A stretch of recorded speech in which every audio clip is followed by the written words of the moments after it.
Oi, eu sou Alexandre Mansur, diretor de projetos do Instituto Mundo que Queremos. Eu publiquei um artigo hoje no Um Só Planeta, em que eu falo do futuro da agricultura. E é um futuro, de certa maneira, uma parte do futuro surpreendente para muita gente. É, o Brasil é uma potência agrícola e isso é importante para a gente. A gente tem uma agricultura de altíssima tecnologia em grande parte do país e muita gente experimentando novas técnicas, né, inovadoras. E aí, quando a gente pensa em agricultura do futuro, o que vem à cabeça é dois cenários, muitas vezes, né? Ou aquele campo agrícola até o fim do horizonte manejado por robôs, drones automáticos, sistema de inteligência artificial, máquinas gigantes que colhem tudo muito mais rápido, ou um outro cenário mais, digamos, espacial, né? Então, prateleiras subterrâneas com cultivos suspensos na parede, alimentados por água, com temperatura e iluminação reguladas, como se pudesse, mesmo como se a gente pudesse cultivar dentro dos prédios, embaixo do metrô, numa estação espacial, ou numa colônia lunar ou marciana. Então, assim, essas são as caras da agricultura do futuro. O que muita gente não está enxergando é que uma parte importante da agricultura do futuro está tendo um aspecto muito diferente. É, e ele parece muito com o que a gente chamaria de florestas hoje. São as agroflorestas. É um tipo de agricultura, um tipo de cultivo que busca mimetizar as condições naturais ou aproveitar as condições naturais, é, juntando a maior quantidade de espécies possíveis numa mesma área. Então você planta árvores, espécies intermediárias que crescem na sombra, espécies mais rasteiras, e você cultiva tudo ao mesmo tempo, lidando com os pássaros, com as espécies locais e conseguindo vários produtos simultaneamente. E são soluções únicas. Você não tem uma solução para o Brasil inteiro, você tem soluções localizadas. É uma riqueza de diversidade, explora a riqueza de diversidade do Brasil. E esses sistemas estão crescendo muito, porque eles são seguros, eles retornam, seguram a erosão do solo, recuperam nascentes, eles recuperam carbono, estocam carbono, recuperam solo, recuperam o estoque de carbono do solo. Então eles fazem bem para o clima, fazem bem para os sistemas hídricos e eles fazem bem para a nossa diversidade. Então, um estudo recente do WTT mapeou 33 regiões do país onde a gente está vendo essa transição da agricultura tradicional para as agroflorestas.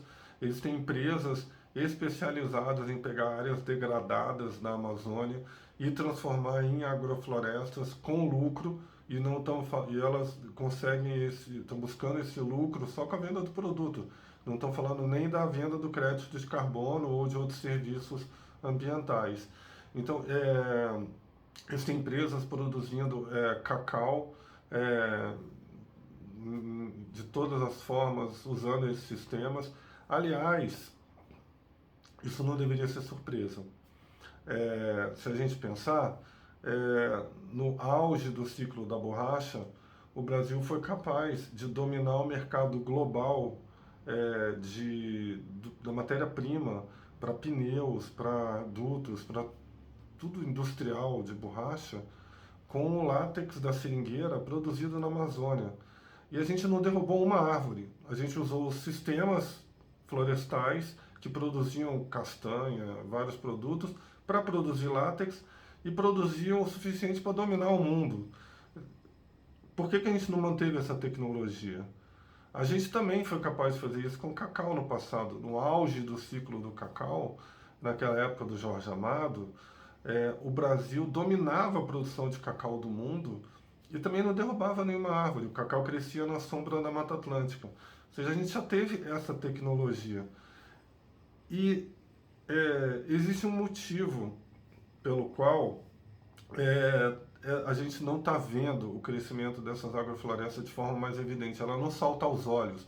Não é que nem você olhar o crescimento dos campos de soja ou de milho, que é uma coisa que você vê de satélite.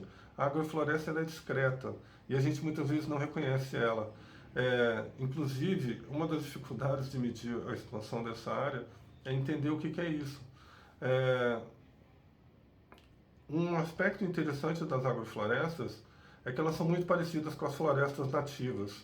E, de certa forma, isso tem um motivo muito surpreendente para muita gente. O que a gente entende por florestas nativas no Brasil, o que os portugueses encontraram aqui quando aportaram na Bahia, encontraram a Mata Atlântica, o que foi descoberto na Amazônia, quando os brancos entraram na Amazônia, não são florestas que a natureza criou por acaso. Aquilo foi cultivado. Existem muitas evidências científicas de que povos indígenas que habitavam lá e era muito densamente ocupado, eles cultivaram a floresta, cultivaram as espécies, a diversidade, adaptaram plantas. Aquelas florestas não são florestas da natureza por acaso. Aquilo foi tudo muito plantado, pensado e manejado. Aquilo é um jardim. É, criado pelos humanos, manejado pelos humanos. Aquilo é fruto e obra de seres humanos, trabalhando as plantas, manejando o solo, otimizando o solo. Povos indígenas do Pará tinha uma técnica de queimar carvão em baixa temperatura e enterrar para criar solos ricos, que permitiam a floresta crescer mais rica. E hoje solos de altíssima profundidade e fertilidade estão lá. Então, são técnicas que eles usavam para cultivar a floresta. E a gente só está começando a entender isso agora. Então, essas agroflorestas têm um potencial imenso e o Brasil tem história disso. A gente tem conhecimento ancestral acumulado, a gente tem tecnologia para desenvolver isso e as agroflorestas podem ser uma solução dupla para o Brasil, de alta produção de alimentos e outros produtos da agricultura com conservação de ecossistemas. Então eu vou colocar aqui alguns links sobre isso e muito obrigado.